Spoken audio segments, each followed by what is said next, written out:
You want someone?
Meeting for Monday, January 5th.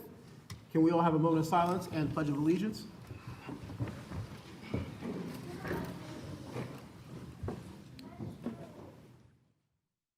I pledge allegiance to the flag of the United States of America and to the republic for which it stands, one nation, under God, indivisible, with liberty and justice for all. Madam Secretary, can we have a roll call, please? Justin Queenan. I'm here. Yeah, I'll say aye. Ian McCoy. Here. Vera Robinson. Here. Natalie Colson. Here. Jasmine Griffin. Here. Rashad Bates. Here. And we'll move on to appointments. The administration of oath of office for council re-elected and elected officials. Who starts first? I'm first? All right, cool. There you go. First up is Councilman Mr. Rashad Bates.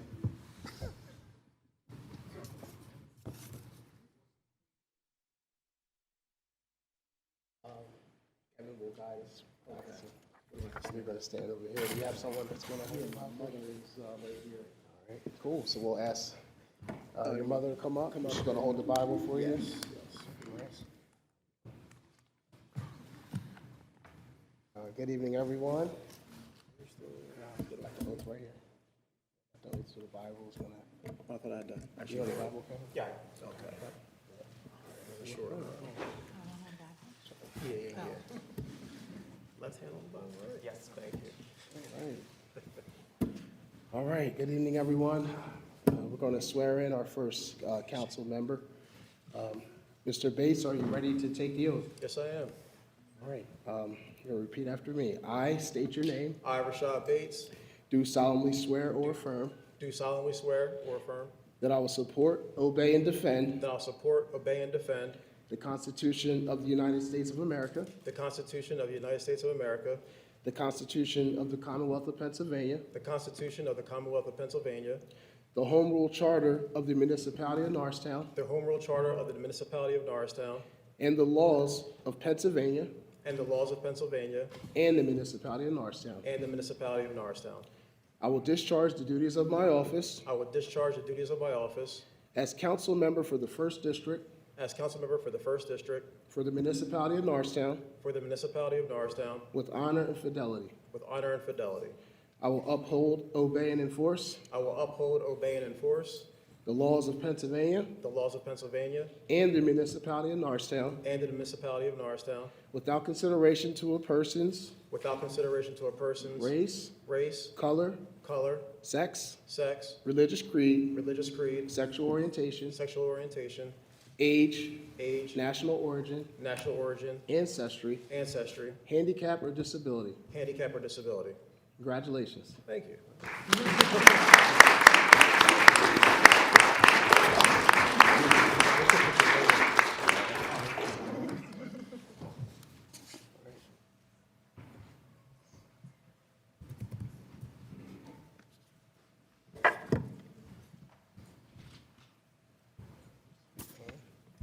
All right, and next up will be Councilman Dustin Queenan.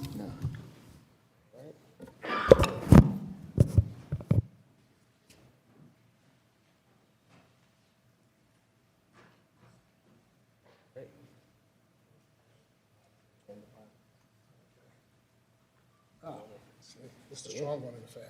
All right. This is, I'll let you get over here, Pops. Discipline. All right. All right, Councilman Queen, are you ready to take the oath? Yes, I am.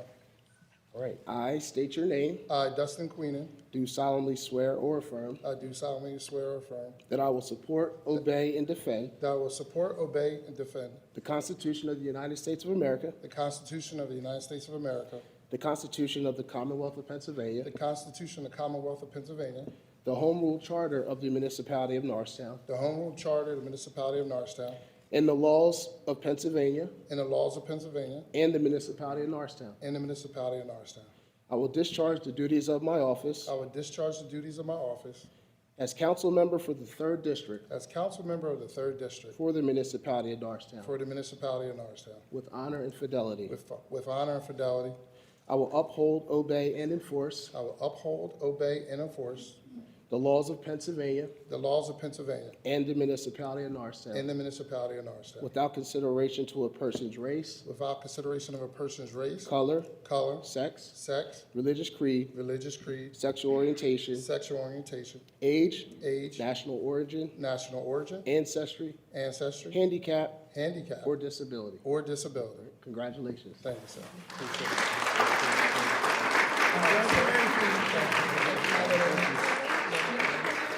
Get over here. Let's go.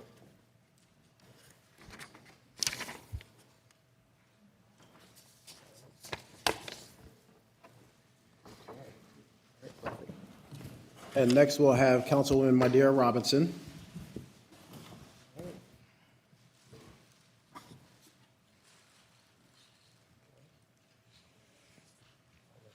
this. You're gonna hold the Bible? Oh, you got your, all right, good, good, good. Come prepared. Yes, great. You raise your right hand and lift your left hand on the Bible. Are you ready to take the oath, Councilwoman Robinson? I am. All right, you're gonna repeat after me. I state your name, I, my dear Atilia Robinson, do solemnly swear or affirm do solemnly affirm that I will support, obey, and defend that I will support, obey, and defend the Constitution of the United States of America, the Constitution of the United States of America, the Constitution of the Commonwealth of Pennsylvania, the Constitution of the Commonwealth of Pennsylvania, the Home Rule Charter of the Municipality the Home Rule Charter of the Municipality of Norristown, of Norristown, and the laws of Pennsylvania and the laws of Pennsylvania and the Municipality of Norristown. and the Municipality of Norristown. I will discharge the duties of my office I will discharge the duties of my office as council member at large as council member at large for the Municipality of Norristown for the Municipality of Norristown with honor and fidelity. with honor and fidelity.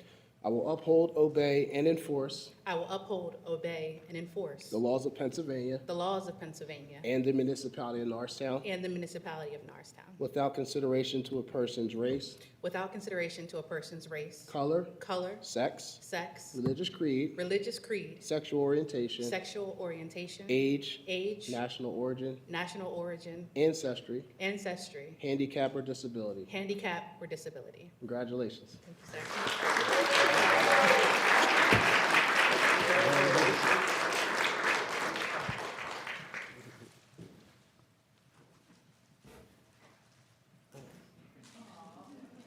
A lot of numbers. All right, Roman, all right. And for our newest council member, we'll have David McMahon.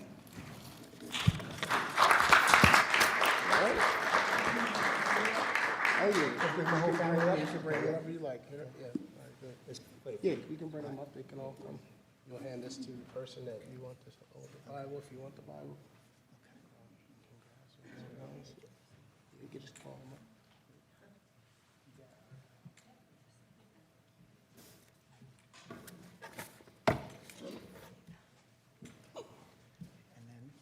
Hello.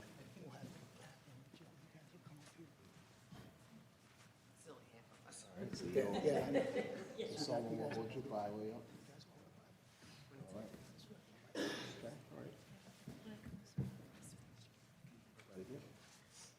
all right. All right, Mr. McMahon, are you ready to take the oath? I'm ready. Okay. I state your name, I, David McMahon, do solemnly swear or affirm do solemnly swear that I will support, obey, and defend that I will support, obey, and defend the Constitution of the United States of America, the Constitution of the United States of America, the Constitution of the Commonwealth of Pennsylvania, the Constitution of the Commonwealth of Pennsylvania, the Home Rule Charter of the Municipality of Norristown, the Home Rule Charter of the Municipality of Norristown, and the laws of Pennsylvania and the laws of Pennsylvania, and the Municipality of Norristown. and the Municipality of Norristown. I will discharge the duties of my office I will discharge the duties of my office as council member at large as council member at large for the Municipality of Norristown for the Municipality of Norristown with honor and fidelity. with honor and fidelity.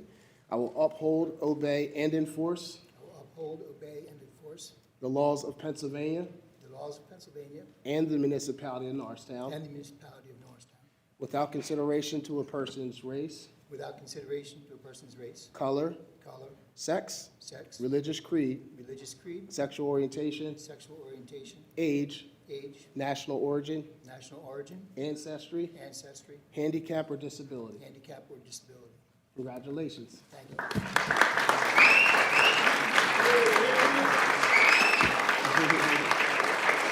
All right. All right, good. Thank you, guys.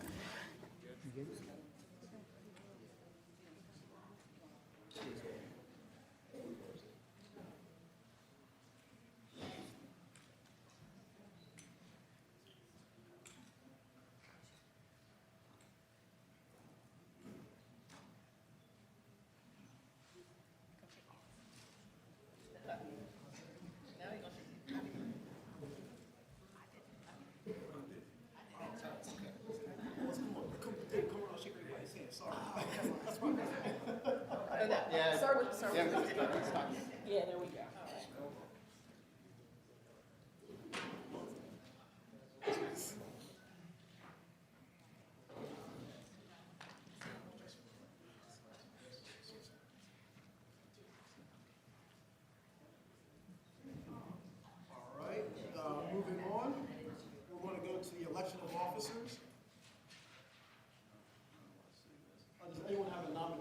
for vice president?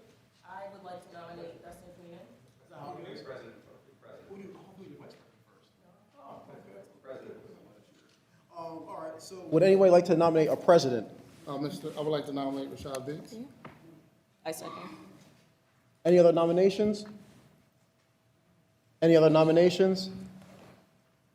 Any other nominations? All right, no other nominations? We have a roll call for that, correct? Madam Secretary, can we have a roll call, please? Dustin Queenan. Aye. William McCoy. Aye. Dear Robinson. Aye. Natalie Colson. Jasmine Griffin. Aye. David McMahon. Rashad Bates. Aye. The ayes have it. Congratulations. Congratulations.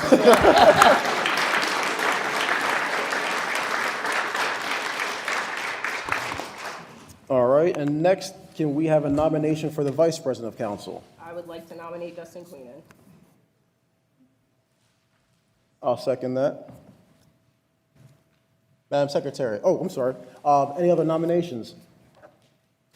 Any other I nominate my dear Robinson for vice president. I second that. Any other nominations? Any other nominations? Any other nominations? So I believe we go in the order of who was nominated first?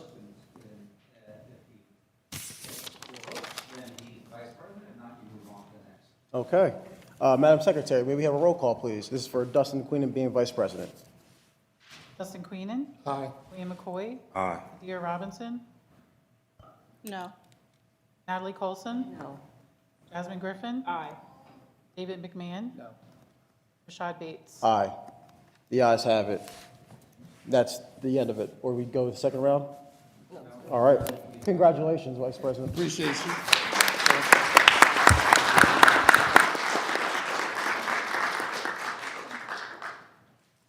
Well, that concludes the reorganization meeting. Can we have a motion for adjournment? Oh, so moved. Second. Second? All right. Ayes? All in favor? All in favor? Aye. Meeting is adjourned. So this is the end of the reorganization meeting. We're going to go into our normal meeting now. So if you want to stay, you can. If you want to leave, this is the best time to do it.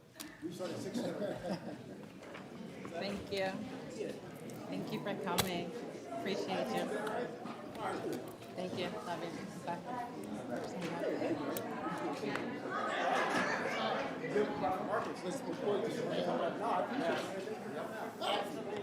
Bye, buddy.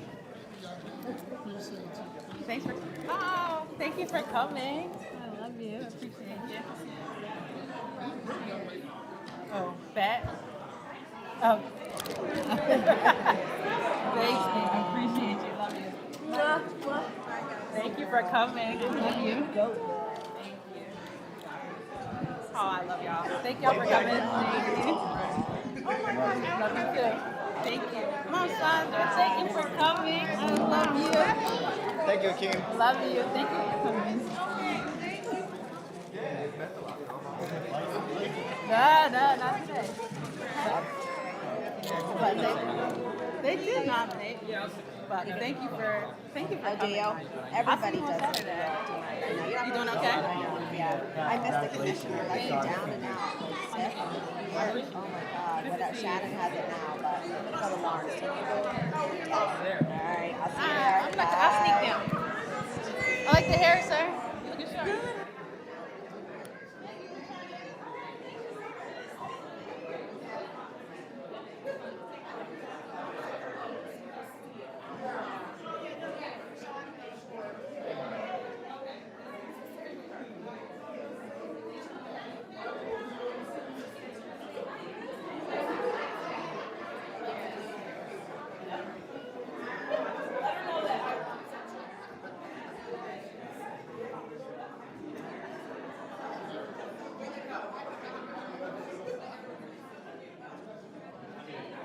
How long do we have?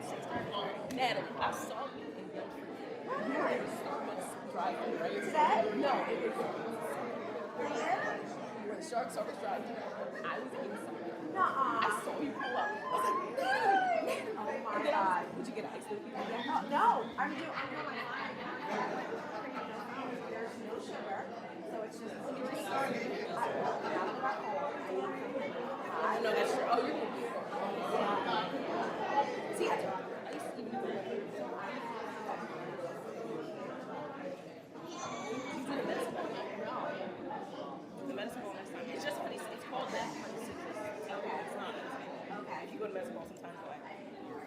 It's 26. They get it before 27. Okay. Yeah, because it knocks it out. Thank you. So you had it's a COVID flu blend, but they can't detect it because no one has a test and they can't detect antibodies. So people actually have COVID touch the flu. Thank you. I'm going to come down to you. Yes, they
Norristown Municipality Council meeting of Monday, January 5th.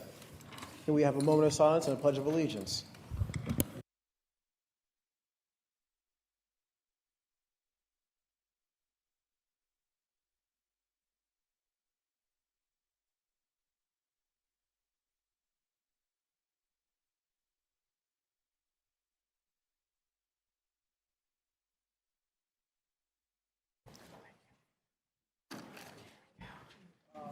Terry, can we have a roll call, please? Liam McCoy, Aye. Dear Robinson. Natalie Colson, Oh, present. My bad. Natalie Colson. Jasmine Griffin. Here, see. David McMahon. Here. Dustin Keenan. Here. Rashad Bates. Here. Leonard, should we go to the swear-ins now? Okay, I made a mistake for the last meeting of the adjournment. Me and Dustin Queen have to be sworn in again as president and vice president. So we're going to do that now before we start the rest of the meeting.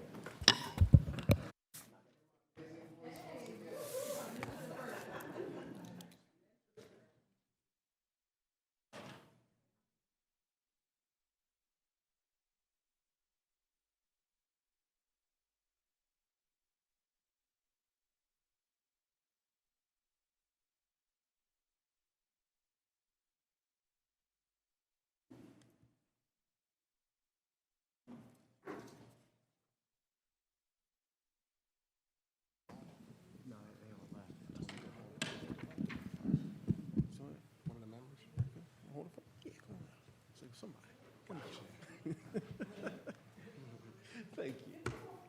Come on up, yeah. Oh, yeah, Dustin said. All right, as formal, we are swearing in the new Norristown Council President and the Norristown Council Vice Presidents at this time. All right, Councilman Bates, are you ready to take the oath? Yes.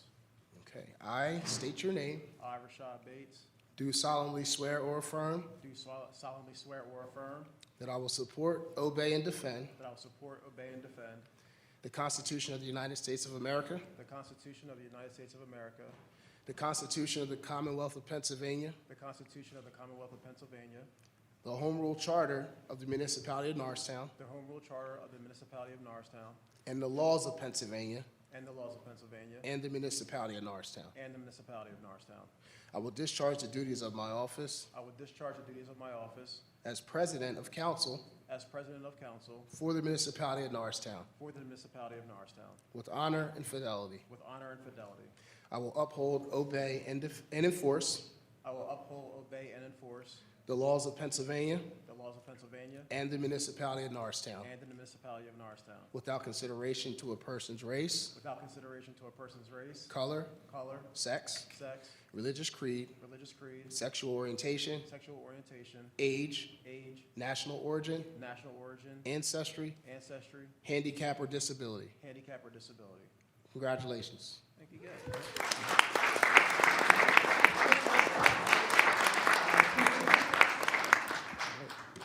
All right, so we will now swear in our Vice President for Norristown Council, Mr. Queenan.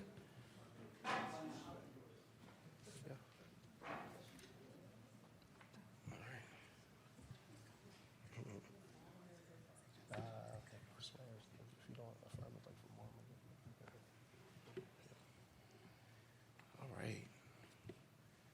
All right. Councilman Queenan, are you ready to take the oath? Yes. All right. I state your name, I, Dustin Queenan, do solemnly swear I do solemnly swear that I will support, obey, and defend that I will support, obey, and defend the Constitution of the United States of America, the Constitution of the United States of America, the Constitution of the Commonwealth of Pennsylvania, the Constitution of the Commonwealth of Pennsylvania, the Home Rule Charter of the Municipality of Norristown, the Home Charter Municipality of Norristown, and the laws of Pennsylvania and the laws of Pennsylvania, and the Municipality of Norristown. and the Municipality of Norristown. I will discharge the duties of my office I will discharge the duties of my office as Vice President of Council as Vice President of Council for the Municipality of for Norristown the Municipality of Norristown with honor with honor and fidelity. and fidelity. I will uphold, obey, and enforce I will uphold, obey, and enforce the laws of the Pennsylvania laws of Pennsylvania and the municipality of and the Norristown, municipality of Norristown, without consideration to a person's race, without consideration of a person's race, color, color, sex, sex, religious creed, religious creed, sexual orientation, sexual orientation, age, age, national origin, national origin, ancestry, ancestry, handicap, handicap, or disability. or disability. Congratulations. Thank you.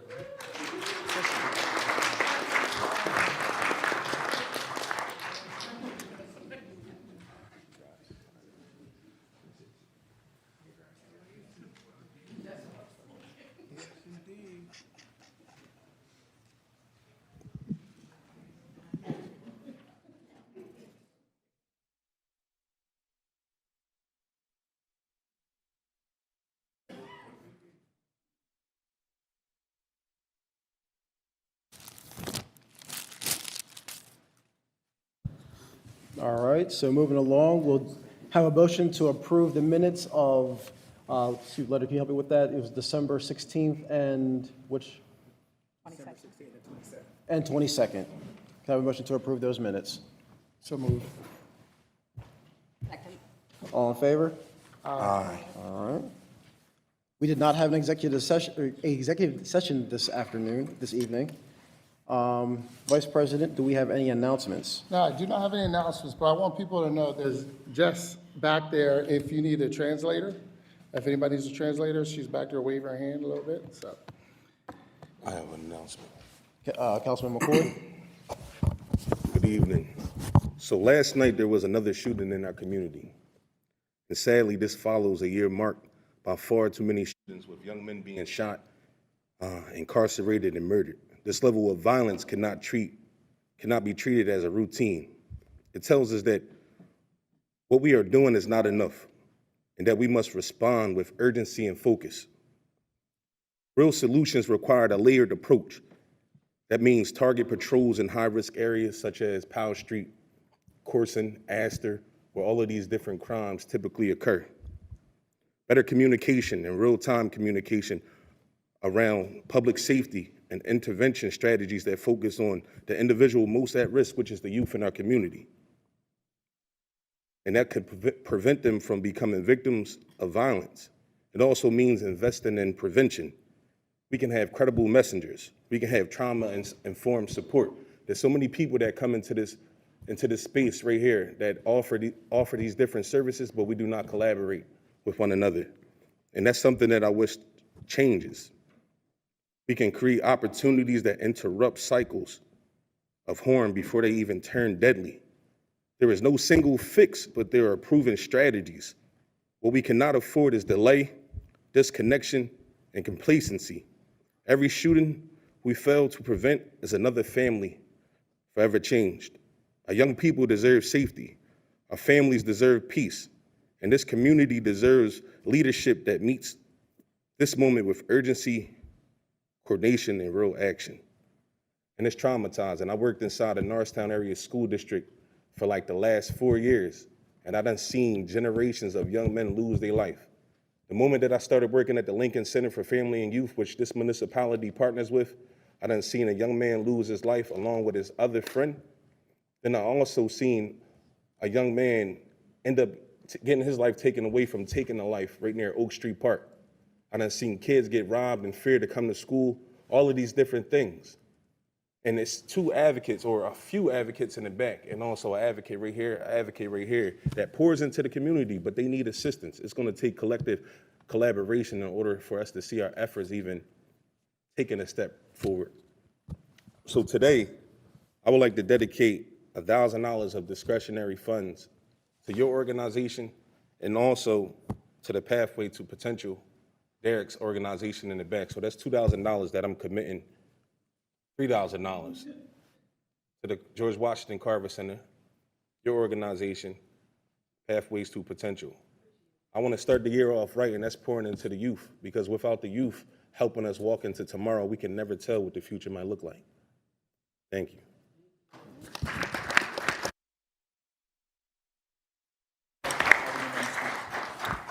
Councilman McMahon. I'll be holding the first of my monthly town hall meetings this Thursday, January 8th. I'll be going district by district over the course of the year. We'll be in the 4th District at the American Legion Hall, be 6 o'clock to 7:30. It'll be a moment for me to introduce myself to you all, and then more importantly, hear your concerns, listen to what your needs are, and hopefully over time, we put together some plans of action to solve the issues that we're facing here now. So, and very well said, Will. Thank you. All right, moving along, we will go to responses from questions from the last council meeting. Mr. Leitner. We don't have any questions from the last None? council meeting. All right. Moving along, now we are up to public comments. Madam Secretary, we have public comments? Okay. James Waters? I'm looking for a good team. Shame the Eagles didn't make it. But anyhow, anything that I can help you all with, I'll be here, talking at any chance that I get. And it's all basically about either public safety, community, to everything that the gentleman said there that was beautiful. Well, I come here today to tell you about the visit the State Rep Scott's office about the safety of the intersection of West Erie Street and Selma Street. And I'd heard that we need a traffic study that'll start getting PennDOT's attention to that. We fixed everything that needed to be fixed. I mean, the missing do not enter signs, the stop sign you couldn't see, the paint that wasn't in the street, all that's taken care of. Drove by to see if maybe the street lights were out, and you couldn't see. But, there's actually an extra one there that looks like it's well lit. But whatever it is. But there's a thread on next door that I'm involved with, and out of that there were several recommendations. Speed bumps, just like the ones on DeKalb Street, a traffic light there, or a flashing light with red towards Selma and yellow towards Erie Street. All right, so much for that. Pennsylvania American Water Company is raising their rates. I dropped off a letter of a draft of what's going to be part of the 3-part series that I like to do every time they raise the rates. And you can send a letter to the PUC. You can testify at a hearing, public hearings. They have public hearings now. They're Zoom. And State Rep Scott helped me finding out about that, so I can get to read pretty much the same thing. I've got to add a few more things to that letter. And now Senator Capoletti has helped me with a formal complaint to the DEP about them not doing their job. And Manager Leonard has that book, and we will get together to talk about it. I was in State Rep Scott's office today. I left them a copy of it. And what it boils down to is for 26, I'm after economic development. I want to prove how we've been cheated with economic development in several different areas. And naturally, my concern being with the river, we've lost millions of dollars in not being able to have river events. Now, Lynn and I went up to the Erie Canal. We got details, just like when they tried to kill the prison, found out that was $50 million that wasn't taken advantage of, tourism, et cetera, et cetera. So that's my latest beef. And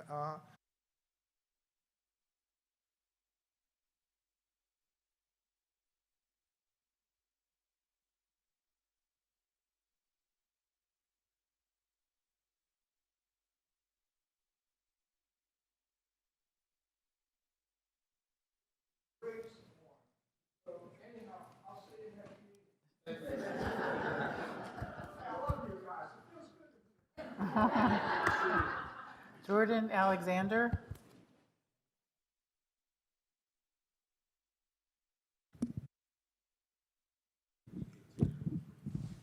Can you hear me now? Okay, perfect. Hello, everyone. I come here not as a school board member today. I come as a community member, but I wanted to really allude to what Councilman McCoy had mentioned. I am concerned that that the local government is not paying attention to the uptick in violence, because in my school board meetings, we discuss how do we keep kids safe. And one of the things that, that I'm having issue with is the lack of communication. And I think that in order for us, the school board, and everyone else who deals with this government to have confidence is we need communication. There hasn't been much stability here in the last year. I'm hoping that with the new chief that we have stability, especially, like I said, dealing with kids. We have a vote coming up on whether or not we're going to put metal detectors in schools. That's never been a thing here. And I'm just trying to figure out where the heck has leadership been at to the point where we're now putting metal detectors in our schools. We have to have armed guards because we have teenagers who are out of control. And I'm trying to figure out, when are we going to start locking up criminals? We know where they're at. We know where they sleep. I don't understand why we haven't gotten them yet. Or when are we going to start actually enforcing our laws? Listen, you can't just do whatever you want. Why don't we have curfews? Why don't we have more police officers? People are scared. I look at surveys from students and parents who say they feel as though that this council is in the abyss. It's like, well, what are we going to do? I think that there needs to be serious communication, and if that comes from, I don't know, the municipal administrator or whoever, but there needs to be an increase in communication, especially to the school board, because we are the ones who deal with the youth. We're the ones who have to deal with the trauma response. I lost my friend, I lost this, I lost that. We deal with that firsthand. And a lot of times that beef comes from the streets, spills into the school, or spills up the school into the streets. And we need a way to mitigate and squash that. Another thing regarding, because he had said something about the river, I spoke to former Chair Lawrence about possibly bringing the trains back up to Reading and Hershey and all that, because I feel as though it would be a great economic feeder, bring a lot of foot traffic, and bring a lot of attraction. I don't know how often y'all contact SEPTA, but I think that having SEPTA involved with more transit-oriented development is the right way to go for future economic development and growth. Thank you.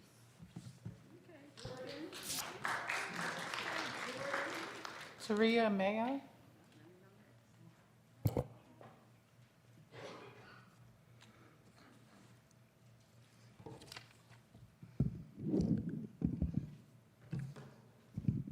Good evening. Happy New Year's to all. And I'm just gonna be real quick because Will kind of took everything out that I was gonna say. Just the thing is that I want two things, is that we're building up shelters, we're building up mental health programs, but we don't have a place for these kids, safe space for these kids to be at. And I've been saying this forever and ever, that I think we were so focused on two groups here in Norristown, where I kind of said over and over again, it's more bigger than just two groups. You gotta get a broader eye. It's a left and it's a right side, and it's a lot more. And this is why this is happening. And two is, I don't know who I need. I think I need to go to Will because it's his district. But I wanna come to you guys about possibly a young man lost his life here last year, the beginning of the year. He was the first murder of 2025. He was somebody that I mentored to growing up. He played for me at PAL. He was like a little brother, and then he lost his life to death here as a senseless murder. And I want to have memorialize him at the Crawford Park here in Norristown. I spoke to his mother. She's down with it. And I just don't know what I have to do about who do I got to write, what do I got to do. But I want to be able to put a plaque at Crawford Park in honor of Jermaine Pierce.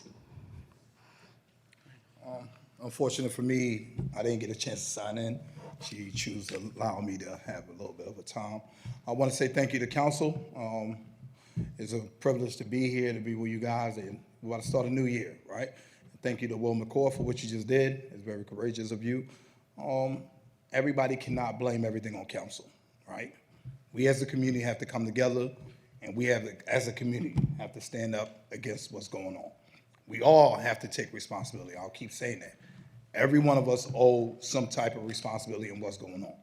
What could we do better? And I sit back with my team and try to figure that out. What can I do better? How much more time do I need to spend with these kids? I'm getting phone calls now. The kids I brought here the last time, about 6 of them are indicted. I'm watching in court and watching them in camera shooting. Shocked. I'm like, these are the kids that I was bringing here to get away from that. but not knowing it was under investigation, got to them too late. This is the thing. And now they're going to be spending 10, 20 years of their life in prison. This is the reality of things. We have to do something now. We have to act now. Thank you. Derek, you know something that's interesting, right? That people typically always question what's going on with the youth. Why is the youth acting like this? Yeah. But then again, as you look around in these spaces like this, where things happen, right? No one proposed the question, where are the men? Where are the men? Why are the men not stepping up? Absolutely. And I know people for, like, in my entire life, I was born and raised in Norristown, from Moore Street. So, like, I seen the change from men stepping up in the community to men taking, like, the seats, like, just sitting down, and then the women stepping into the leadership roles. I don't know what that situation is, but right now we have a significant problem with the young black men in Norristown, but it's not enough black men stepping up to guide them along the way. Absolutely. So I don't know if we need to do an outreach to pull some of these men back out into the field, because they sitting in the bleachers right now. Absolutely. Like, we know where they're at on Friday night, Saturday night, but that's when most crimes and things happen. Well, right now, it's any day now, just like we seen last night. Yeah. So we got to sit down and plan some things out. Hopefully, the municipal administrator can also assist as well as the chief. It got to be a collective effort. No, if absolutely. it's just one side, just your organization or both of your organizations, it's so much more kids in Norristown. And then also you have kids that I'm seeing now coming from 69th Street Transportation Center straight to Norristown. I see this on a daily basis. Yeah. In fact, I was on the Norristown High Speed line today, and I see a dude, like a young man, dressed in all black on the phone with another young man, but he got a laser on his gun, like a big gun in his hand. I'm just walking up the aisle. I'm like, wow. Yeah. He's coming to Norristown talking about that. Yeah. And one of the things is that people have to understand is that, yes. So one of the parents, just to be quick, I went to one of the parents' house when I went to court for one of the kids, and I saw her ring camera, and most of the activity was taking place at her house.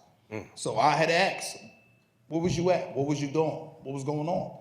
How did you see this happening? Her son never been locked up before. He never been in any trouble. She works.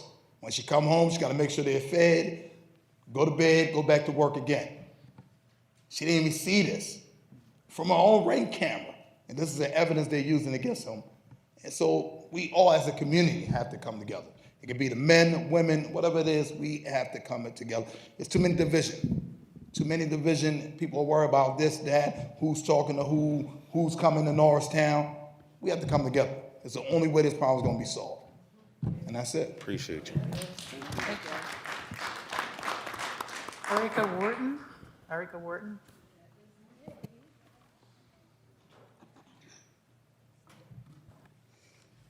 Good evening, everyone. My name is Erica Wharton. I'm just here to be a community person. Police Chief Trail, I invite you to the George Washington Carver Community Center. We've been around 65 years, African American. The history is from July 5th, 1944. 2 African American kids drowned. We would love to see you. The kids would love to see you. You know, some people, when they come into our community, they jump at certain organizations, and the black community is definitely always overlooked. You guys need to stop opening arms up to outsiders, because we could do this internally. However, yes, the men need to step up, and as well as us women.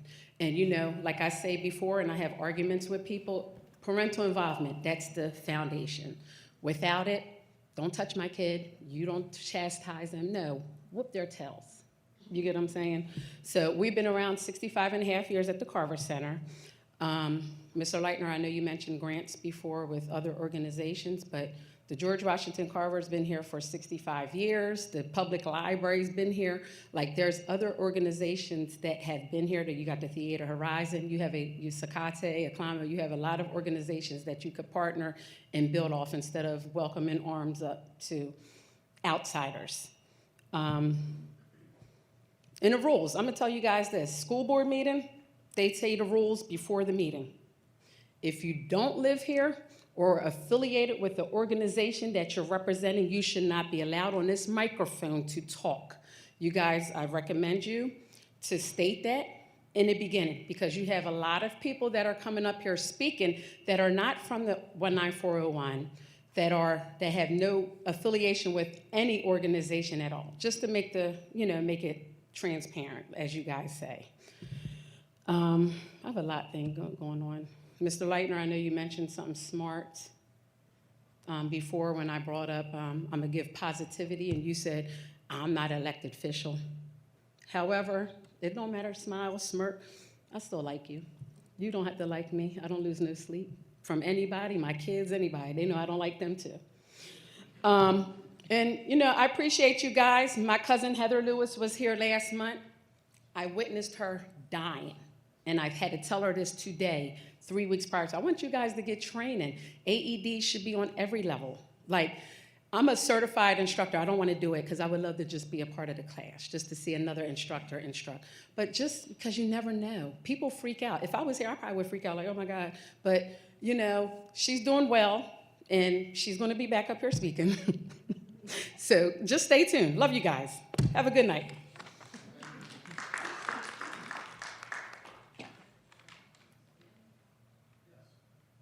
Councilwoman Robinson?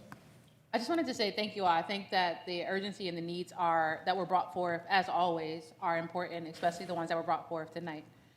I want to also name that there is quite a substantial amount of work that is trying to happen with our youth in this community.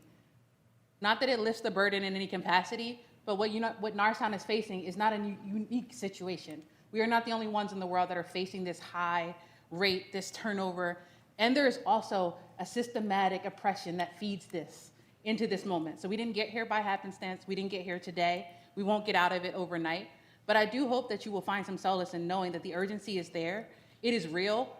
You may not always see the plans or the actions that are being taken or being moved, but I know at least the majority of people that are on this desk right now have some type of service arm, service organization, active work that is either directly related to youth or the upbuilding of the youth in some type of capacity.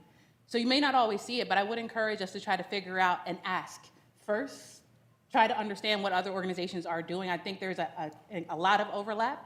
There's a lot of shared opportunities for funding as well, but those things have to come as conversations and not confrontations all the time. And sometimes there are shared visions that can be shared over coffee and not over public comment. So I'll just offer that as a segment. I also work in the nonprofit sector and always open and available to share, to talk about how the funding can work, how you can keep the log of it. As the overseer of a nonprofit, it's a process, and it's hard, and especially as we're all competing for the same amount of funding, collaboration is the way. That is almost, singularity is really not going to do it because there's just not enough in the pot. So we will have to find ways to overlap.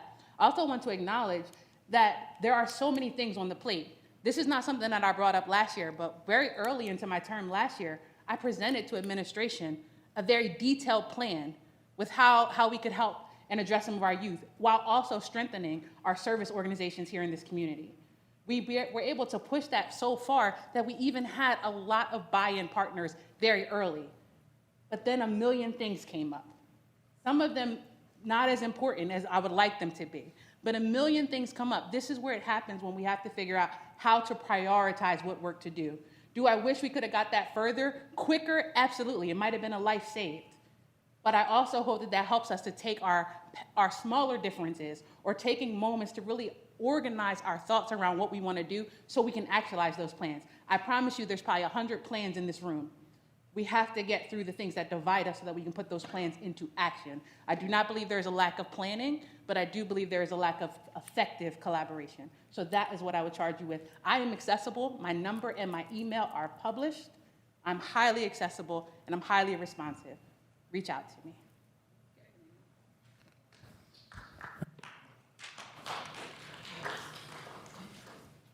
Moving on to appointments. Resolution number 26-01, appointment of professionals for 2026. Mr. Leitner. Thank you, Mr. President. So council, before you this evening, you have a proposal for professional service agreements for 2026. So these agreements cover our essentials, which are legal, engineering, financial planning, services, and of course this is support our daily operations, regulatory compliance, labor matters, and capital projects. These are professional service which are again, not supported by bidding. They're professional service. We do this on an annual basis on an appointment by resolution. And this is how the municipality has historically proceeded with these firms in order for us to provide continuity, institutional knowledge, and of course, control our costs through defined scope and rate schedules. Council, you also still retain the right, the authority for all services that are budgeted, as well as, again, this is not a new funding. This has been approved in our budget, not anything new that's added to the budget. So tonight, what we're asking for you is to look at this, review this. Again, these are our legal matters. These are our labor issues, our audits, our engineering firms, our capital projects, and all these professional services, again, are routine that we use on an annual basis. You do have one in there, Boyle Contract Consultant. What they are an architect and an engineering firm as well. The reason we have them added into this, again, it's a professional service, is because we're having them do a feasibility study, which we talked about during the budget season. They're doing a feasibility study for the fire station, the public works facility, and also the Park and Rec's new recreation center. So their purpose is to provide the feasibility study with the architect and engineering work. And the reason we use them is because we can't have our current engineering firm do the plans, do the reviews, and also review the plans afterwards. So we need to have a separation, to have a different firm do the feasibility study, and then we have our engineering firm, once things go through, they would approve the plans. So what we ask you to do is approve this as presented, and if you have any questions, I'll be able to answer those. Council, any questions? I have a question. Councilman McMahon. How many years have we had the contract with Cozen O'Connor? I'm sorry, can you hear you say that? How many years have we had the contract with Cozen O'Connor? The contractor? The contract with Cozen O'Connor? Oh, Cozen O'Connor. I believe, I don't have it off the top of my head, but I know it's been for at least the last 5 years. And year by year, do we reevaluate them compared to other law firms with similar labor? Past practice, I can attest to past practice. My time here in the last 2 years, we were looking at other firms this year, but as things got busy, we got too late in the budget season, we couldn't, but the plan is to look at it next year. Okay, thank you. And that's for all the firms.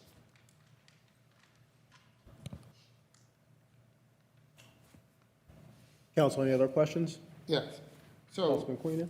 I do know annually we review some of it, but I recognize a lot of them, but like you said, Boyle, I do not.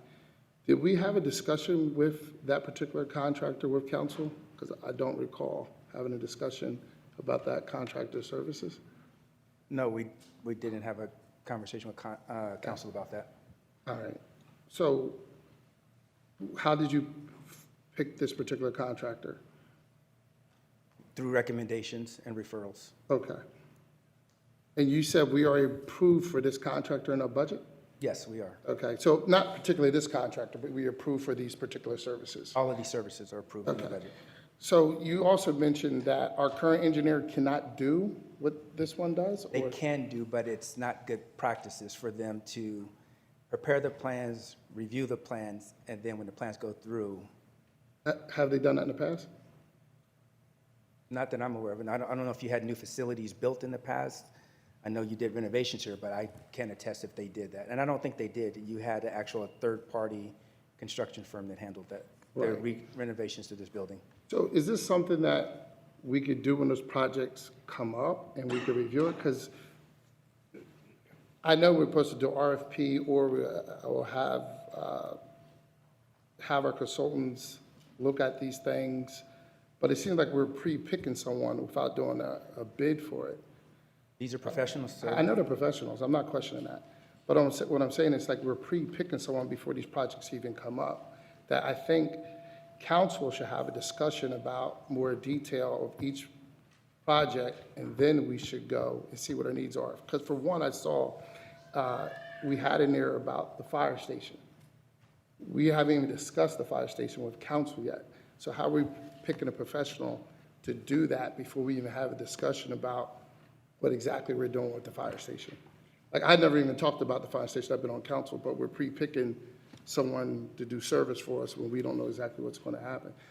That's what I'm saying, like, we could definitely revisit it, but like I see Kilkenny, the labor lawyers, these are companies we constantly use in our services for years. We know them, we always look for some, like, now, we can't, but this one we don't know. It just seems like more of an RFP type of thing than versus a company that we're gonna be using month in and month out. That's how I see the appointment of professionals, because everyone we hire is a professional, I get that. But I thought this was more for our monthly or daily type professionals. So me personally, I would like to make an amendment on that, because I think this is something council should definitely be involved in and have more knowledge in. Just going forward, I think we should ask more questions and not rubber stamp I think we kind of rubber stamp too many things that come across our desk. It's not a knock on you, it's not a knock on them, but I think this is a conversation we should have as council. Because right now, unless anybody on council know this company? Mr. President, if I may. Yep. The fire station, the recreation building, and public works were all discussions before I got here. At our last council meeting, Mr. Vice President, you asked during the budget season about how do we come up with that number in the capital budget? Because it's in the capital plan for these projects to take place. No, what I said was, it was a discussion with council. But these projects were already in line before I got here. The firehouse was already a topic of conversation. The Park and Rec has a master plan already. So you guys have asked, in our budget, we gave you an estimate. But then in the budget season, you asked me, we need real numbers, Mr. Vice President. You asked real numbers. So we said we're going to get a feasibility study from a firm that can give us what the true cost would be for these 3 particular projects. So that way, we know exactly what the cost would be when we put it into our capital budget. Right now, we don't have that. And these are professional services. Not that they're professionals, but professional services according to the law, and our solicitor can attest to that. You don't have to put those out for bid. They're professional services. We never put any of these other professional services out for bid. It's the same thing. They're architect and engineering firm, which does not require a bidding process. And they were referred to us by other municipalities nearby that have had fire stations done, because you can't just pick any firm that, everyone can't build a fire station, everyone can't build a recreation center or a public works building. So this company came highly recommended from surrounding municipalities within the county that have recommended this organization, even outside of this county in Delco as well, that this company has built fire stations, public work facilities, and they've given us a list of their references. The only thing we're asking for is a feasibility study to determine what the true cost would be for these facilities. Can I ask real quick, are they the only ones that were like contacted, or were like other ones contacted as well? There were others that we looked at and talked to, but from a cost perspective, they wanted to give us a set cost, but what this firm does is they don't give us a set cost. What they'll do is by the hour based on, they'll do it by the hour based on what we put in for what we're looking for. So it's not like we're going to be set with a set 100,000. They're also at a set fee. So we will not go above that on that hourly cost. Okay, I think you might, I'm sorry, was you about to ask something? I did have questions. Okay, I'm sorry, go. Okay. I had questions in regards to the feasibility study itself. I know that this is a professional service, and I think sometimes with these appointments, they're kind of clocked mentally that they're happening annually. As I read in this proposal, though, this feasibility study is not to exceed the course of 12 weeks. Is that correct? And I was wondering within that same timeline, are they going to be simultaneously looking at these 3 different projects, or do we know if there is any type of tailored timeline to accomplish what seems like a big load of work in the 12-week period? It's going to be tailored. They're going to do one with the fire station and then go to whatever order we decide to go with. More than likely, we're going to probably go with public works facility first, because that's money that we have already set aside for the new public work facility, and then we'll probably go to the rec center, then the fire hall. Thank you. My last 2 questions were about the timeline of start and completion around the feasibility study. When do you propose, or when is the administration believing that these studies will begin? And I guess that would also inform then when you think that they'll be ready to be presented back to council. If it's if it is approved tonight, the plan is to reach out to them first thing tomorrow, and let's get this thing going. Because again, we need to get this process underway, to start looking for grants, if we need to start looking for grants, but also at the same time, we need to start preparing for our 2027 budget and 2028 budget, because these facilities, again, this is a conversation we need to have, that we know that we're going to have bonds for some of these. But we have to start with looking at grant opportunities, but we can't go there unless we can't really go after grants until we really have a true architect engineer plan to present through our grant process. And this feasibility study is not the plan itself. It is, as I'm just understanding in the world of feasibility studies, it's the beginning of, it's the shapings of the plans to see what is feasible and what could potentially be included in a plan. Correct. And what it potentially would cost us at current construction rates. But they also will give us what the inflation cost would be, or the CPI over the next 3 to 5 years, depending on when we're looking to do this. But it also will give us actual drawings and not final plans, but concepts. So that way we can also use that as our grant proposals. All right. We don't even know where we're going to put this thing. I would love for us to have a conversation first about if we even could do it. We got to raise the money. We got to see what that's going. There's so many different things we need to even have a discussion about. I'm not saying that won't come, but it seems like we're putting the cart before the horse. I haven't had a conversation with the fire department, like what were their needs, wants, what it would look like for us to even be able to pass this on to someone else to see what we would want in that feasibility study. We got to have a discussion about it first before we hire someone. This might very well be the company we pick.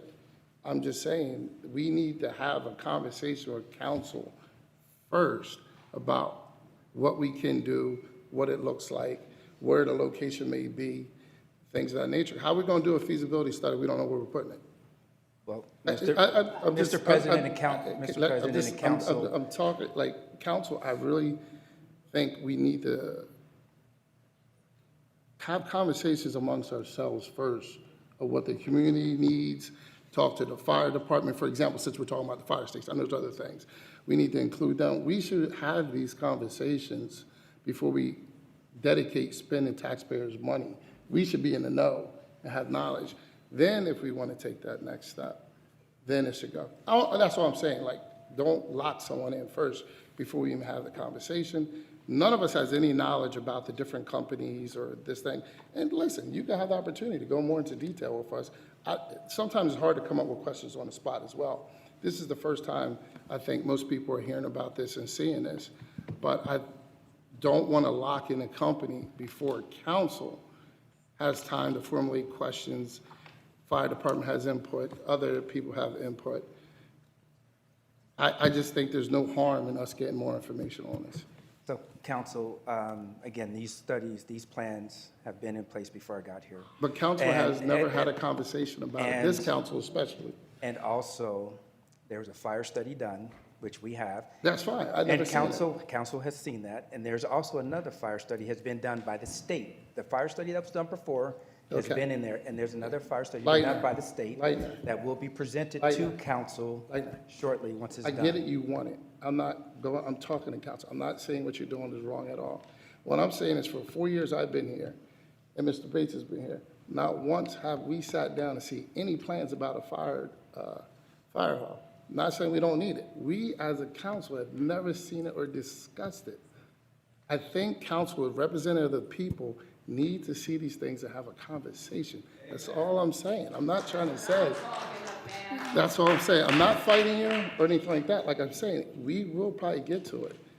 But I think council. But this is an operational function. How can council talk about something if we don't have the information to present you? This is what the feasibility study is doing. But you just said there's something out there. There's a fire study that was done that talks about the firehouse. But you saw the master plan for the Park and Recreation building, which we just went through for the last year, the Park and Recreation plan. And they said to you, they gave you the draft, they gave you that, but we don't have the true cost, which is what the feasibility study does. As far as the lot goes for the fire station, that was a discussion that has been going on for years. That lot that has been set aside for the fire station is the same lot that the county has talked to us about, that was talked to council about, maybe the previous council, but the lot hasn't changed. It's the same lot that has been discussed. And the reason we need to do this study to see, because county wants to say that this is the lot they want us to have, but we don't know if that firehouse can fit on that lot. Okay, so Which is what the study does. For example, you're talking about the lot down there, Market Street, right? All right. I think that's a problem, because I think that's a horrible location. I'm pretty sure the fire people, you don't want to be on a street with that much traffic. So before we even get to that part, I think we should bring in our fire department and say, is this actually a good location, which I don't. The fire has been a part of that conversation with the county. Well, we get different information then. And that's what the study does. But, Leitner, I'm really telling you, like, we need to have the conversation. You're talking about putting that on the busiest street. Even I'm not a fire person, but I know that could be a problem. Because one, you get a major road going this way, you're going to have to try to stop 2 lanes. There's a main artery. So we need to have the discussion. That's all I'm saying. Council needs to, I've never seen the plans. Council's never seen the plans. We need to have Mr. President and Council. more knowledge. So I said my piece. Mr. President and Council, that's my job as operations, right? I've sat Yes. down with fire. I've sat down with the state. Fire department sitting right there. Chief O'Donnell, our planning, we've all sat down to look at this. But again, everything's only conceptual. In order for us to really know what we need to do, we need to have this in order to present you with something that is solid, that has substantial information on it, not a concept. And that's what's been talked about for years, is concepts. Okay, Leitner, you understand what I'm saying, is that the council needs to be informed, right? Why are you not wanting council to have more information? Because this is an operational function. But we're council. We represent the people. The people, we need to know about this so we can tell the people. So what you want, so I guess, so if I'm understanding correctly, Councilman Queenan, what you want is anytime that Leitner does administrative jobs or hires anyone, you want to know ahead of time to talk about it, because we are spending taxpayer dollars. That should be automatic. Okay, that's why I'm making Yeah, sure we're understanding the same thing. 100%. That's on everything. And we should be on the know, because how are we going to be good stewards for constituents if we don't know? Okay. We're servants to the people. So if the people ask me a question, that's the way to answer it. So, Mr. Leitner, I have a question for you. Before we talk about tabling anything, I want to make sure, so this feasibility study is needed. How soon is it needed?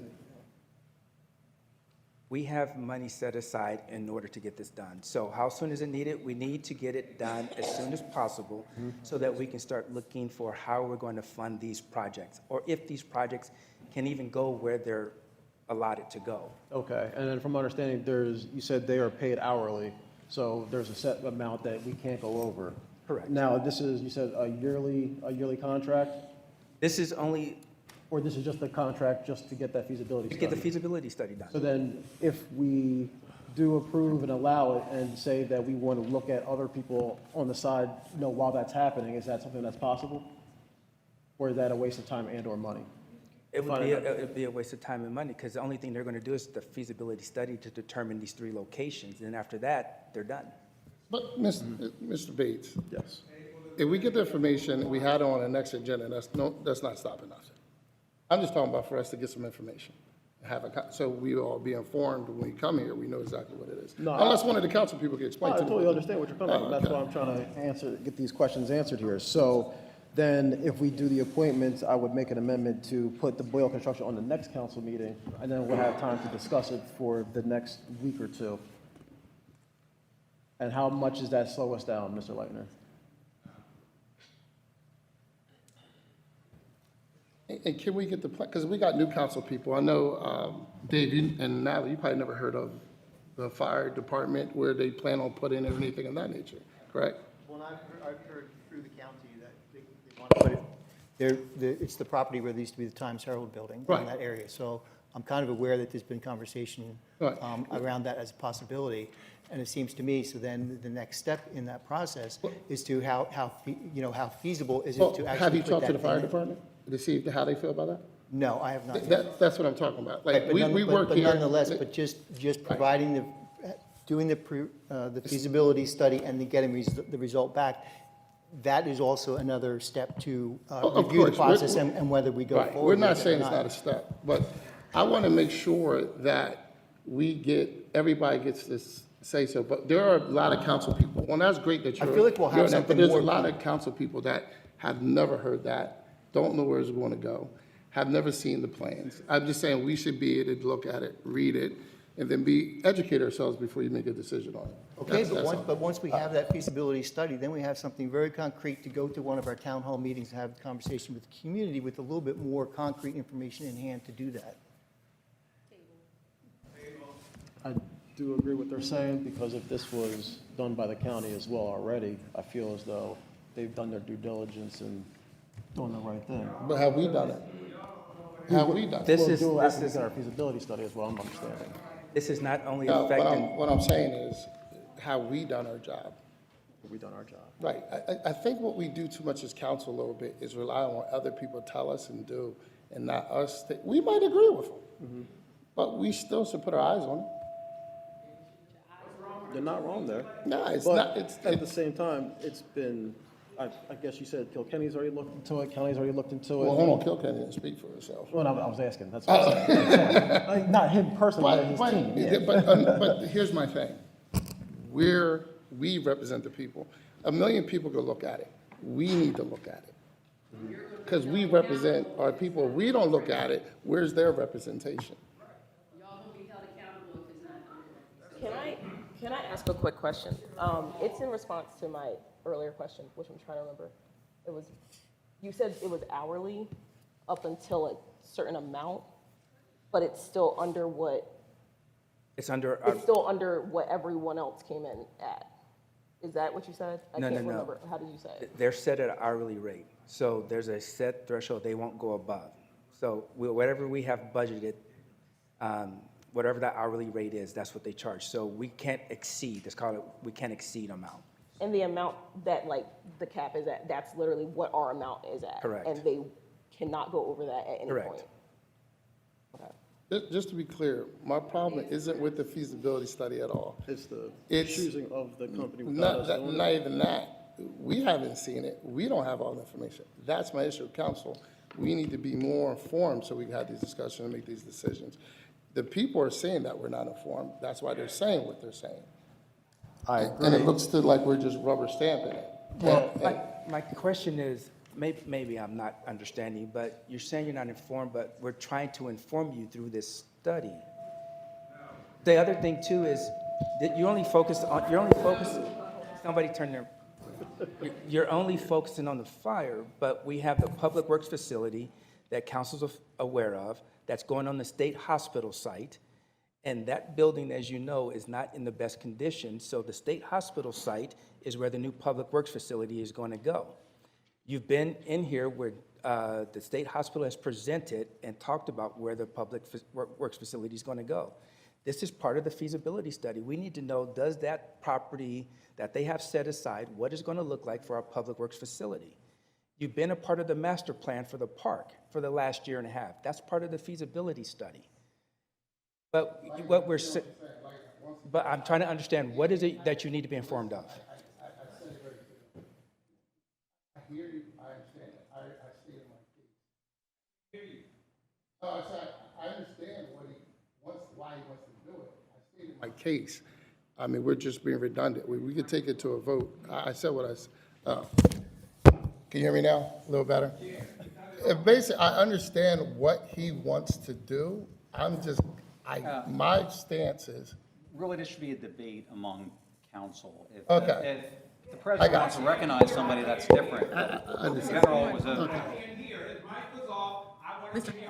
I'm not disparaging, I'm trying to set Here, protocol here. just say there's no back and forth, that's all. Not a back and forth with the audience, debate among council. Done? Sure? That's just me. All right, yeah, let's move on. Okay, so, council, can I have a motion to appoint the professionals of 2026? Resolution 20, oh, hold up. I had to amend to appoint everyone except Boyle. Okay. So then you would take a vote on the motion to amend first. If that passes, then you would vote on the rest. If it fails, you just vote on everybody, if you understand, Mr. President. So, council, can I have a motion to amend 26-01, appointments of professionals for all the professionals except for the Boyle construction? So moved.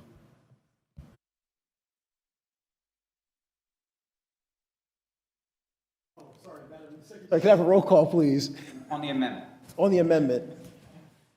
William McCoy? No. No. Medea Robinson? No. Natalie Colson? No. Jasmine Griffin? Aye. David McMahon? No. Dustin Queenan? Aye. And Rashad Bates? No. Motion fails. So then we'll go with a motion to appoint Resolution 2601 for the appointment of professionals of 2026 and all the professionals. Anybody first? Second that? No, I need somebody to make a motion. I'll make a motion. I'll second it. Madam Secretary, we have a roll call again, please. William McCoy? Aye. Wait, sorry. Medea Robinson? Aye. Natalie Colson? Aye. Jasmine Griffin? No. David McMahon? Aye. Dustin Queenan? No. Rashad Bates? Aye, the ayes have it.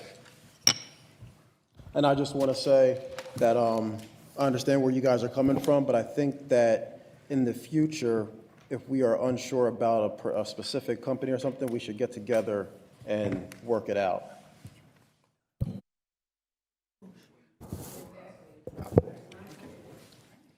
Moving on, Human Resources, Resolution 2602, request for Municipal Council to approve a resolution ratifying the collective bargaining agreement between the Municipality of Norristown and the American Federation State, County, and Municipal Employees. The AFL-CIO District Council 88 crossing guard units for the term of January 1st, 2026 through December 31st of 2028. Thank you, Mr. President. This resolution is before you for the collective bargaining agreement for AFSCME Local 317 for our crossing guards. Again, as you said, covering January 1, 2026 through December 31, 2028. So this agreement is a result of good faith negotiations between municipality and the collective bargaining agreement. This good faith negotiation provided stability, predictability, and essential public service and safety functions, ensuring that our children can get to and from school safely during the school year. From a fiscal standpoint, the contract includes modest scheduled a 2% annual wage adjustment. This does not add new benefits. It maintains the existing work rules.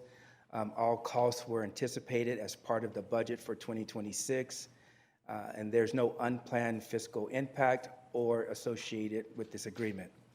This is a 3-year term, which provides us a natural cost stability, but also gives labor stability as well as cuts down on frequent negotiations.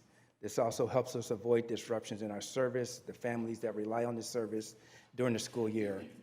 The crossing guards still remain part-time employees with limited benefits, and this agreement is consistent with the AFSCME contract in the past through council practices. Approving this agreement tonight will allow us to take effect as scheduled, and it avoids any retroactive adjustments. It will avoid any interruptions in the crossing guard services. And for this reason, I'm asking council to approve this agreement as presented. Council, any questions? Councilman Robinson. I have a question about the frequency. I noticed that this was a 3-year term. Just for my understanding previously, were these annually renewed, or was this always on a 3-year cycle? They're different. Sometimes they're 3 years, 4 years, but on average, they were about 3-year average. With the crossing guards? Got it. Okay. Council, any other questions?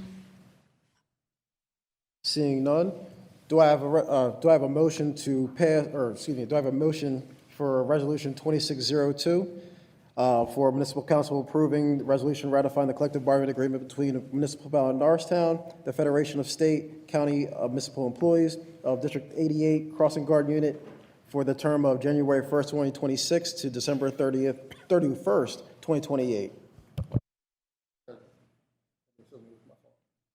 Second. Madam Secretary, can you have a roll call, please? William McCoy, sorry. Aye. Medea Robinson. Aye. Natalie Colson. Jasmine Griffin. David McCann. Aye. Dustin Queenan. Aye. Rashad Bates. The ayes have it. Move along, Buildings, Code, and Compliance. Request to approve the HARB COAs. Hello, Keith. Happy New Year, Keith. The Historic Review Board has met and reviewed the following applications, which they are presenting to you with a recommendation for approval.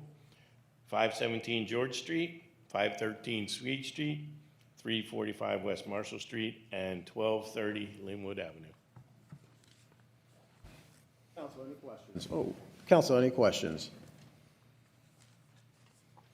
Seeing none, do I have a motion to approve the request for the HARB COAs? So moved.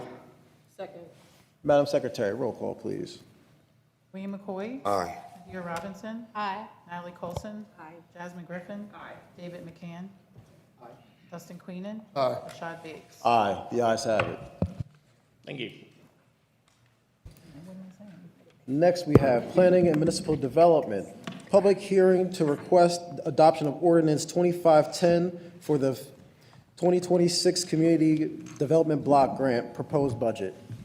Hello, Jane. Happy New Year. Good evening, council members, and Happy New Year. We're before you tonight asking you to consider adopting the 2026 Community Development Block Grant proposed budget. And it's a public hearing, so it's the solicitor, I think we'll... We're going to put into the record copies of advertisements of this public hearing. Ms. Massagne is making a presentation. Then there will be an opportunity for council comment and an opportunity for public comment, and council can either continue the public hearing if they need more information or close the public hearing. Thank you. So tonight, I'd like, first of all, as a presentation, especially for the new council members, to get an understanding of how this program works. The municipality is what we call an entitlement community for the Community Development Block Grant funds from the Department of Housing and Urban Development. Over the years, I think since 1986, we've been receiving close to $1 million, if not over $1 million per year to do various projects in the community.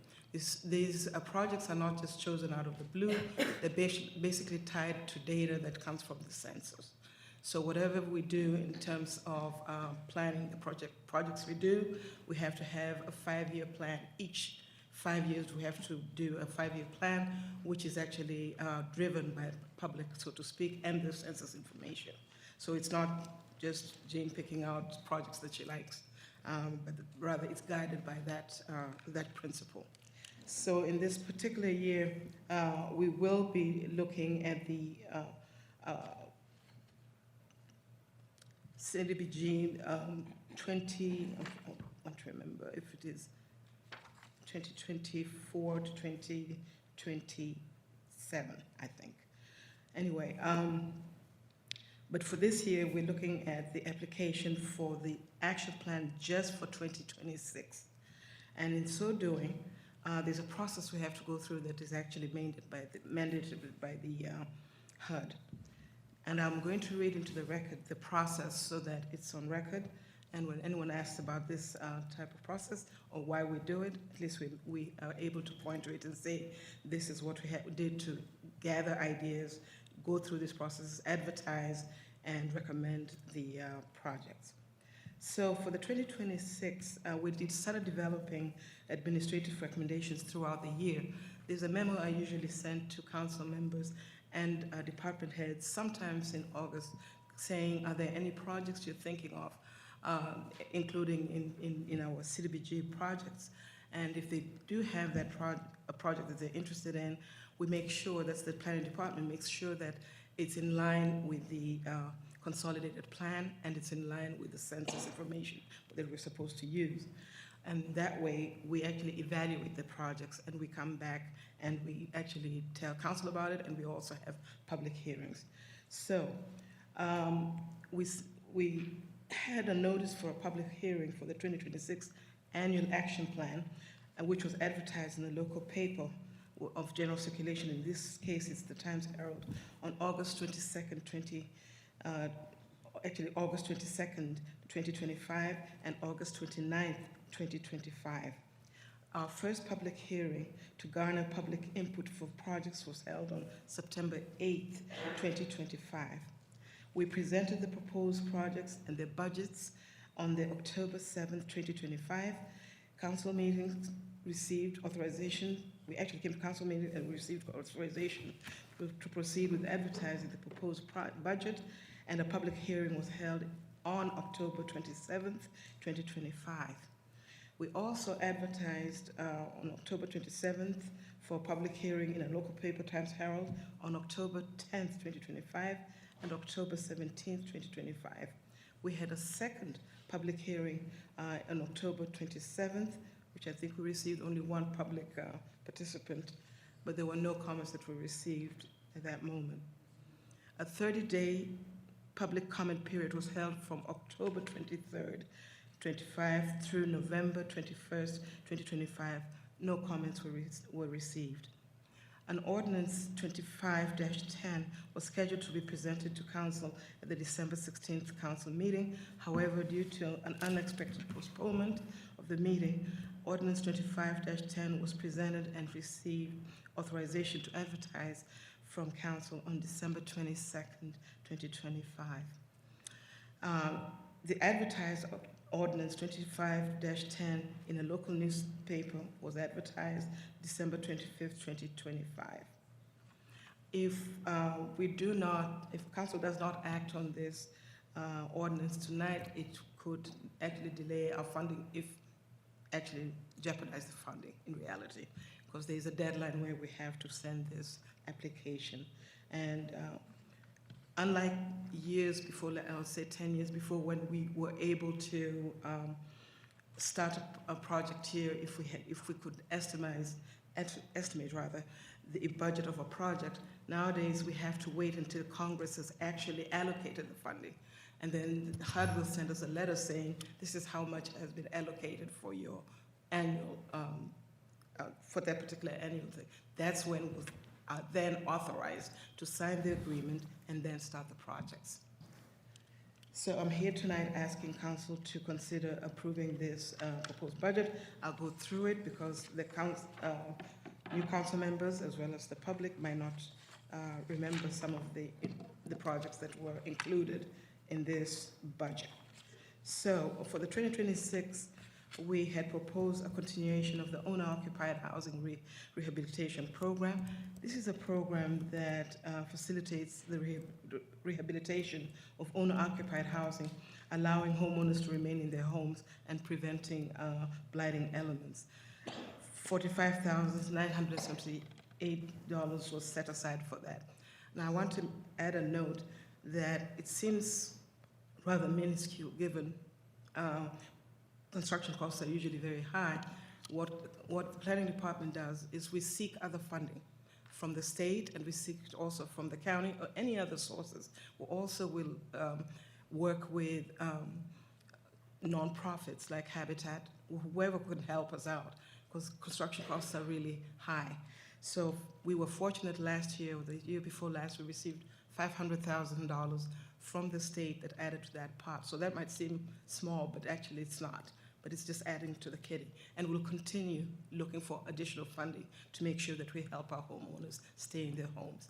The majority of our homeowners are actually senior citizens, and the housing is usually not been kept up in terms of rehabbing and maintenance, so they tend to be the ones who are recipients of this grant. So since I'm not a technical person in that sense, we have to hire the housing rehab technical supporters, support, and we went out on an RFP, I believe about 2 years ago, and we do have the technical support, and we have set aside $35,000 per year for that program. They're the ones who carry out the process, and we oversee that process to make sure things are done correctly. In the CDBG program, we also have to make sure that we follow the fair housing that is a condition of this grant. We do have an organization, again, they are on board, they were RFP'd, and we have set aside $30,000 for that, and they're the ones who would take in complaints about discrimination. And it's part of our 5-year consolidated plan, and we have pledged, and we're required to basically have that condition for the use of this grant. In our consolidated plan, we also had set aside, actually we had mentioned that economic development is critical, and past council members had always put great emphasis on the development and support of small businesses in the municipality. In that sense, we had gone out and received actually specialty services from Widener, and they have been helping us with the small business development. And I don't believe this, I think this might be, they'll be coming to present, by the way, the next council meeting, so that you'll know of what they have done in the past. We've set aside $40,000 for that. And what they do, of course, is provide assistance to small businesses from Norristown, not outside Norristown. Or if they're coming to Norristown to start a business in Norristown, is when they can be eligible for that assistance. They're also helping us basically underwrite, as well as help us with the what you call the loans that came in through ARPA. If you recall, some of the council members, if you're new, you might not know about that. We received some COVID money some time back, not only directly, but also through the county. They're also helping us make sure that our small businesses in Norristown can apply for that funding. And they're forgivable loans as long as you're able to prove that you're retaining or adding jobs in the community. And the rule of thumb is that for every job you create or retain, $35,000 is basically the manner in which you can justify the use of those funds. Now, some years back, something I don't like talking about, but I have to mention, if you recall, the municipality did receive a $5 million loan against this grant for the Logan Square project. And for some of you who might be aware, it didn't work. Therefore, the collateral, which is this grant, has to be paying back those funds, I think, until 1932. I think it's 2032, we're close to it. But it was $5 million, and over the years, we've managed to pay as much as we can. The minimum payment we can on that particular loan is $438,340. But at least we're coming close to an end. Once we finish paying that, then we can get back our full funds as we normally would have. In order for us to, that's the planning department, to administer this, HUD also allows us to basically pay for the salaries in the planning department for people who work on this grant. And we've set aside $147,000 for that purpose. The total amount of grant funds that we're requesting from HUD is $736,318. And that concludes my presentation. Are there any questions from council? Thank you, Jane. Council, any questions? Councilwoman Robinson. Yes, I had a question, and you probably have explained this before, so I'm not even sure if it's meant for the hearing or not, but I just had a question around the line item for the Small Business Assistance Center. Namely, I know we're repaying the loan. That was going to be one of my questions, when are we done, which I thought was 2032, and it sounds like that is kind of when that wraps up, around 2032. That is a significant portion of this funding, and then it seems like the other amount goes to kind of oversight of the funds. I was wondering, out of the $40,000 to the Small Business Assistance Center, is any of that funding directly to the businesses, or is that just for the operations of the Small Business Center? It's a good question. That's just for the operations. And to be honest with you, the amount of work they gave us is way over the $40,000. So they use funds from other sources to make that work. So this is almost like a subsidy It's of just that a total subsidy. cost? Yes. And then just so I'm clear, because and I know they're gonna come next week, but I just, I have a lot of questions always okay. about the Small Business Assistance Center. Are they then helping to procure funding? I guess my hope with Yes. this block grant, right? Part of the Yes. mission of the block grant is to get funds to businesses. Yes.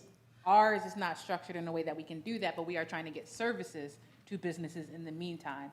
How else do we get funding to these businesses? Is that what we count on the Small Business Center to do? Excellent question. In fact, when they come to present next week, they'll give you some very good news.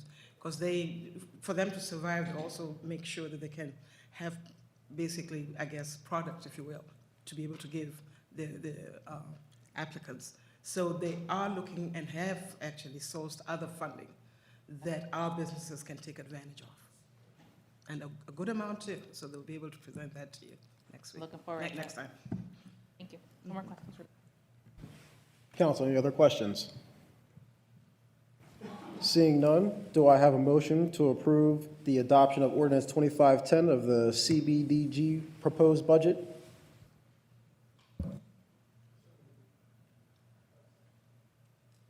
Secretary, roll call, please. Oh,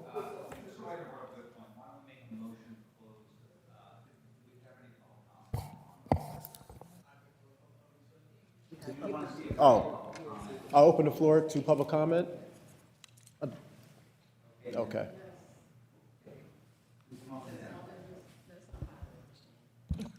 How do one with a small business come to you for like grant opportunities and funding? Oh, I'm sorry. How do one come to you to find out about, Erica, just first name? Erica Wharton, today. I'm a Gemini. How do one come to you about applying for small businesses? Because there's a lot of small businesses in it. But just so it gets a little less confusing, direct those kind of questions to the okay. chair, and then he can direct them back to Ms. Okay. Masanier, and we'll kind of handle it that way, just for the. How do one, Yes, how exactly. do one approach Mrs. Jane Newsom about grant funding opportunities for small businesses? Jane, you can answer. So the reason why we hired Widener University Small Business is for them to actually be able to meet with folk like you who might want that. So they have the expertise of telling you what you need to do. They can help with doing what do you call it, a business loan. They can help in marketing. They can help in actually doing a business plan, and they do that so that you're ready to be marketable. Yes. Thank you. You're welcome.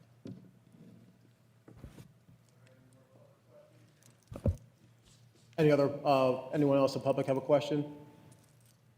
Seeing none, I will close the floor for the public, and then I can go through the motion. All right.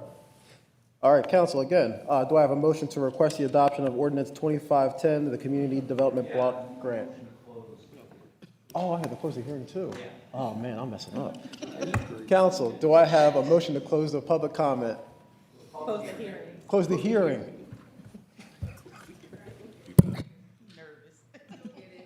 Yeah, second. Good, okay, all in favor? Aye. Word.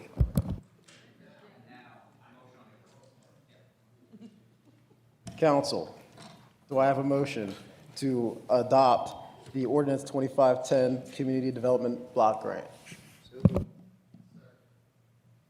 Madam Secretary, roll call, please. Thanks. William McCoy. Aye. Dear Robinson. Aye. Natalie Colson. Aye. Jasmine Griffin. Aye. David McMahon. Dustin Queenan. Aye. Rashad Bates. Aye, the ayes have it. Thank you, Council. Before I adjourn, I just want to say a couple things. I was supposed to say this earlier, but I jacked this meeting up a little bit. So I just want to say, first off, Happy New Year's to everybody.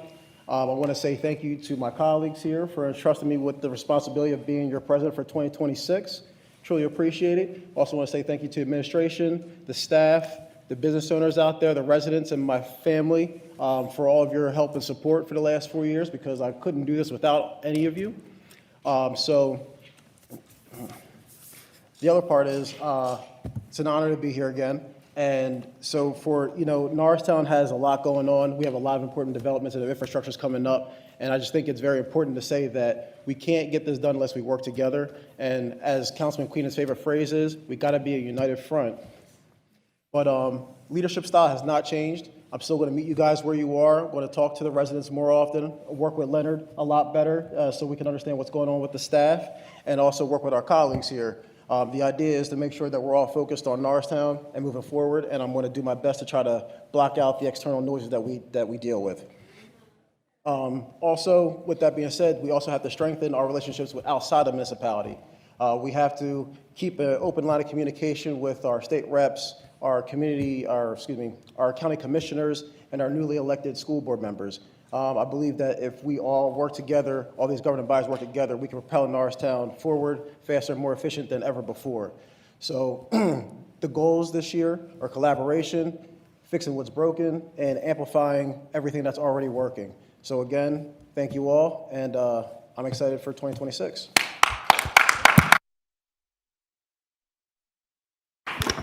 Do I have a motion to adjourn? Yes. All in favor? Aye. Ayes have it. Meeting adjourned.